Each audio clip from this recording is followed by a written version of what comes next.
और अजय प्रताप सिंह शादी करके अपनी हवेली पहुंचे। जैसे ही दोनों घर के बाहर पहुंचे, वैसे ही पूरा गांव वहां पर इकट्ठा हो गया, क्योंकि उनका बड़ा बेटा वीरेंद्र प्रताप सिंह किसी शहर की लड़की से शादी करके आया था, जबकि छोटा बेटा अजय प्रताप सिंह गांव की लड़की से। उनके माता पिता बाहर आ गए। अरे वीरेंद्र, अजय, तुम लोग तो सुबह आने वाले थे ना? हाँ पिताजी, लेकिन हमने सोचा जल्दी से अपने गांव चलते हैं, माता पिता का आशीर्वाद ले लेते हैं। लेकिन ये बड़ी बहू जीन्स टी शर्ट पहनकर क्यों खड़ी है? जीन्स टी शर्ट और वरमाला, ऐसा तो मैंने पहली बार देखा है। और गांव वालों, आप लोग यहाँ पर क्यों इकट्ठे हो गए?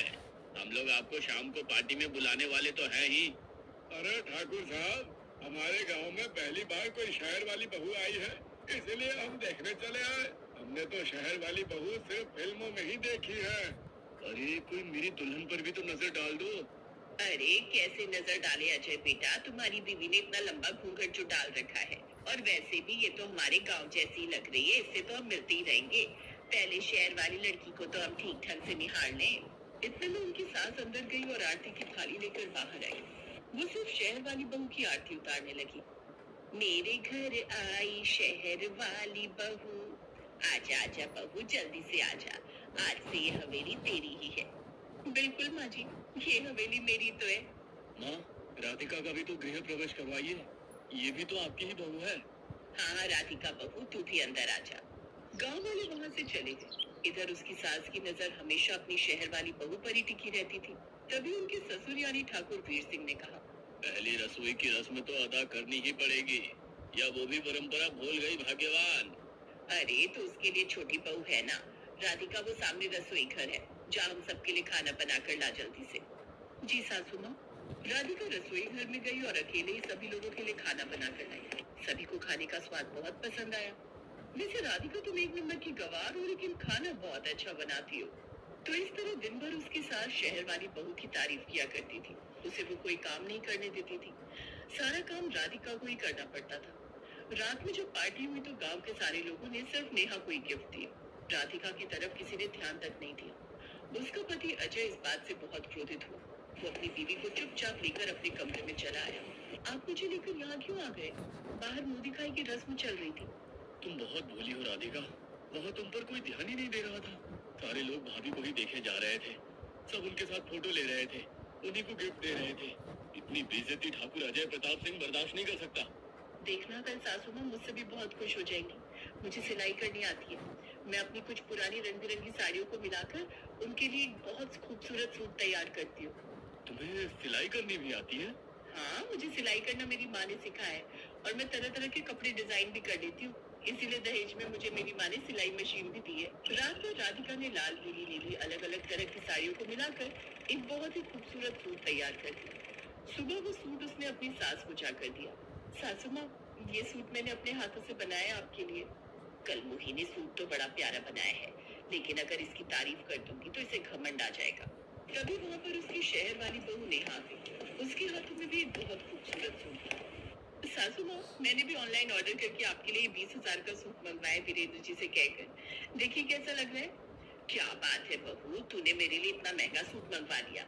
बहुत प्यारा लग रहा है ये सूट। और राधिका, तेरा सूट भी ठीक ठाक है, मैं इसे पहनूंगी।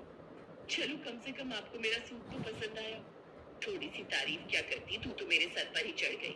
मैंने तेरी मेहनत की तारीफ की है, बाकी इतना खास नहीं है। चल जा, जल्दी से खाना बना हम सबके लिए। वो बेचारी फिर से खाना बनाने चली गई अकेले। उसका ससुर ये सब देखकर बहुत गुस्सा हो रहा था, लेकिन कुछ कर नहीं पा रहा था। इस बुढ़िया को ना जाने क्या हो गया है। वहीं दूसरी तरफ रसोई में खाना बनाते हुए राधिका को रोना आ गया। मैंने रात भर मेहनत करके सासू माँ के लिए इतना खूबसूरत सूट बनाया और उन्हें पसंद भी नहीं आया। क्या गांव की लड़की होना पाप है? उसके ससुर ने उसे रोते हुए देख लिया, लेकिन कुछ बोला नहीं। खैर, सब लोगों ने बैठकर खाना खाया। खाना खाने के बाद वीरेंद्र और अजय काम पर निकल गए। दोपहर को उसका ससुर राधिका के पास आया। अरे बहू, सुना है तुम्हें सिलाई करनी आती है, क्या तुम मेरे लिए अच्छा सा कुर्ता पैजामा बना दोगी? ये सुनकर राधिका को थोड़ी खुशी हुई। जी पिताजी, जरूर। राधिका शाम को अकेले ही बाजार गई। वहाँ से काले रंग का ढेर सारा कपड़ा लेकर आ गई और अपने कमरे में चुपचाप कुर्ता बनाने लगी। उसने पठानी कुर्ता खूबसूरत डिजाइन कर दी। उसके बाद, अब मैं इस बचे हुए कपड़े से ससुर जी के लिए पगड़ी बना देती हूँ। उसने काले रंग की एक बहुत ही की शानदार पगड़ी बना दी और उस पगड़ी पर एक शेर का निशान भी बना दिया।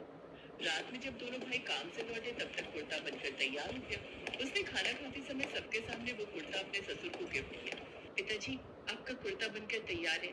इस कुर्ते के साथ सिंह वाली पगड़ी भी है।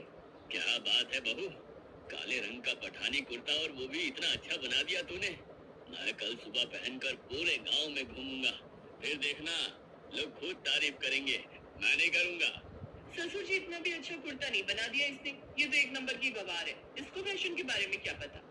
मेरी बड़ी बहू जो भी कहती है कड़वा कहती है, लेकिन सच होता है। इसीलिए तो मैंने अभी इस कुर्ते की ज्यादा तारीफ नहीं की। कल जब सुबह ये कुर्ता और पगड़ी पहनकर बाहर निकलूंगा तब देखूंगा गांव वाले इसकी तारीफ करते हैं या नहीं। जब पूरा गांव तारीफ करेगा तब तो मानोगी ना। ये सुनकर बड़ी बहू और उसकी सास ने मुंह बना लिया, लेकिन अजय को थोड़ी खुशी हुई अपने पिता की बातों पर। अगली सुबह ठाकुर वीर प्रताप सिंह ने वो पठानी कुर्ता पहना और पगड़ी पहन ली। उनकी कद काठी बहुत लंबी चौड़ी थी, इसलिए वो कुर्ता उनके ऊपर बहुत अच्छा लग रहा था। वो जैसे ही पठानी कुर्ता पहनकर गांव में घूमने निकले तो सब गांव वाले उनका पीछा करने लगे। ठाकुर साहब ने पलटकर पीछे देखा। अरे गांव वालों, आप सब लोग मेरा पीछा क्यों कर रहे हैं? अरे ये तो अपने ठाकुर वीर प्रताप सिंह है। अरे ठाकुर साहब आप, हमें तो लगा कि कहीं विदेश से कोई आदमी चला आ रहा है। यह कुर्ता आप पर बहुत अच्छा लग रहा है। ये कहाँ से लिया? मुझे लगता है लाखों का होगा। अरे मुझे पता था ये कुर्ता आप लोगों को बहुत अच्छा लगेगा, और इस कुर्ते की कीमत लाखों की नहीं है। ये तो मेरी छोटी बहू ने अपने हाथों से बनाया है। वो 500 का कपड़ा लेकर आई थी, उसी से ये बना दिया उसने। तभी वहाँ पर ठाकुर वीर प्रताप का पूरा परिवार आ गया। देखा तुम लोगों ने, हैं? पूरा गांव इस कुर्ते की तारीफ कर रहा है। राधिका, सच में तुमने बहुत अच्छा कुर्ता बनाया है। तो ऐसे ही धीरे धीरे वक्त बीतता रहा। घर के अंदर उसकी सास सिर्फ नेहा की तारीफ करती थी, उसके फैशन की तारीफ करती थी। उससे कोई काम भी नहीं करवाया जाता था। घर का सारा काम अकेले राधिका ही संभालती थी। फिर एक रोज पूरे गांव वाले ठाकुर साहब की हवेली पर इकट्ठा हुए। ठाकुर साहब, बहुत गर्मी पड़ रही है। गेहूं की फसल काटने का समय आ गया है। हर साल जब भी गांव की फसल काटने की बारी आती है तब आप गांव में बहुत अच्छा प्रोग्राम रखते हैं। इस बार कोई प्रोग्राम करने का इरादा नहीं है क्या? गांव वालों, मैंने प्रोग्राम का पूरा इंतजाम कर लिया है, और इस बार तो एक बहुत बड़े मंत्री जी भी आने वाले हैं। बहुत बड़े बड़े व्यापारी भी आएंगे। तो इस तरह प्रोग्राम की तैयारी हुई। ठाकुर वीर प्रताप ने अपनी दोनों बहुओं से कहा, छोटी बहू और बड़ी बहू, उस प्रोग्राम में बहुत बड़े बड़े कपड़ों के व्यापारी आ रहे हैं। तुम दोनों में से जिसका भी फैशन उन्हें अच्छा लगेगा उसे वो अपनी कंपनी का ब्रांड एम्बेसडर बना लेंगे और महीने का लाखों देंगे। वो मेरी बहुत इज्जत करते हैं, इसीलिए तुम दोनों में से ही कोई जीत सकता है वो कंपटीशन। फैशन के मामले में तो मुझे कोई टक्कर ही नहीं दे सकता। बिजनेसमैन को कैसे इम्प्रेस करना है, बड़ी कंपनी को कैसे इम्प्रेस करना है, ये मुझे अच्छी तरह आता है, क्योंकि उन्हें लटके झटके भी दिखाने पड़ते हैं। ये सब आपकी गवार बहू को बिल्कुल नहीं आता होगा। राधिका ने बाजार जाकर कुछ सस्ते हरे रंग के कपड़े खरीदे और कुछ हीरो की तरह चमकने वाले मोती भी खरीद लिए। ये सब मिलाकर उसने अपने हाथों से एक ऐसी ड्रेस डिजाइन की कि अगर उसका पल्लू हटा दो तो वो एक डिजाइनर ड्रेस बन जाती, और अगर बहुत इज्जत करते हैं, इसीलिए तुम दोनों में से ही कोई जीत सकता है वो कंपटीशन। फैशन के मामले में अपने हाथों से एक ऐसी ड्रेस डिजाइन की कि अगर उसका पल्लू हटा दो तो वो एक डिजाइनर ड्रेस बन जाती, और अगर पल्लू डाल लो तो खूबसूरत साड़ी बन जाती थी। क्या बात है राधिका, मुझे तो यकीन ही नहीं हो रहा कि तुम ऐसा भी कुछ सोच सकती हो। खैर, पार्टी वाली रात आ गई। वहाँ पर पूरा गांव, बड़े बड़े मंत्री, बड़े बड़े बिजनेसमैन इकट्ठा हुए। सबसे पहले नेहा ने मॉडलिंग शुरू की, लटके झटके दिखाने शुरू किए। उसके बाद राधिका अपनी वही ड्रेस पहनकर बहुत ही साधारण तरीके से चलकर आई। पहले तो वो ड्रेस साड़ी लग रही थी, लेकिन जैसे ही उसने पल्लू हटाया वो एक मॉडर्न सूट जैसा लगने लगा। ये देखकर सभी बिजनेसमैन और गांव वाले खड़े हो गए। मैंने ये कंपटीशन गांव में इसलिए रखा क्योंकि मुझे लटके झटके नहीं देखने, मुझे कुछ यूनिक देखना था। मिस नेहा, आपने जो ड्रेस पहनी है ये मैं कई जगह देख चुका हूँ। इसका मतलब ये ड्रेस कहीं ना कहीं से आपने खरीदी है। लेकिन मिस राधिका, आपने जो ये ड्रेस पहनी है ये बिल्कुल नया आइडिया है। ये साड़ी भी है और सूट भी। ऐसा कॉम्बिनेशन मैं आज तक नहीं सोच पाया। आज से तुम मेरी कंपनी की ब्रांड एम्बेसडर हो। राधिका को जीतता हुआ देखकर उसका पति और ससुर बहुत खुश हुए। गांव वालों को भी अपनी गलती का एहसास हुआ और उसकी सास को भी। उसे रहने के लिए बंगला भी मिल गया, लेकिन फिर भी वो अपने परिवार के साथ हवेली में ही रहती थी।